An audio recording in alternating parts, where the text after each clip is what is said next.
মিজানুর রহমান আজহারি বাংলাদেশে এসেছে, বলেন আলহামদুলিল্লাহ।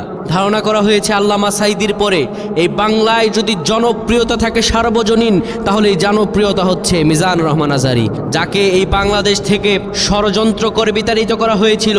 আল্লামা ডক্টর লুৎফুর রহমান রাহিমাহুল্লাহ বলেছিলেন, মিজানুর রহমান আজহারিকে এই দেশ থেকে তিনি এমনি এমনি যাননি, বরঞ্চ তাকে এই দেশ থেকে বিতাড়িত করা হয়েছিল, তাকে এই দেশ থেকে তাড়িয়ে দেওয়া হয়েছিল, তাকে চাপ প্রয়োগ করা হয়েছিল।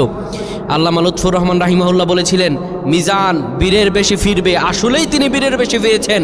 এদেশের লাখো কোটি কোটি জনতা ওনাকে সাদরে গ্রহণ করে নিয়েছে, আলহামদুলিল্লাহ। খুব শীঘ্রই তিনি কোরআনের ময়দানে কথা বলবেন। আমরা সেই কোরআনের ময়দানে কথা শোনার জন্য অধীর আগ্রহে উপস্থিত হয়েছি। ধারণা করা হয়েছে আল্লামা সাঈদীর পরে এই বাংলায় যদি জনপ্রিয়তা থাকে সার্বজনীন, তাহলে এই জনপ্রিয়তা হচ্ছে মিজানুর রহমান আজহারি। বরাবরই বাতিলরা কখনো সফল হতে পারেনি। আল্লাহ সুবহানাহু ওয়া তাআলা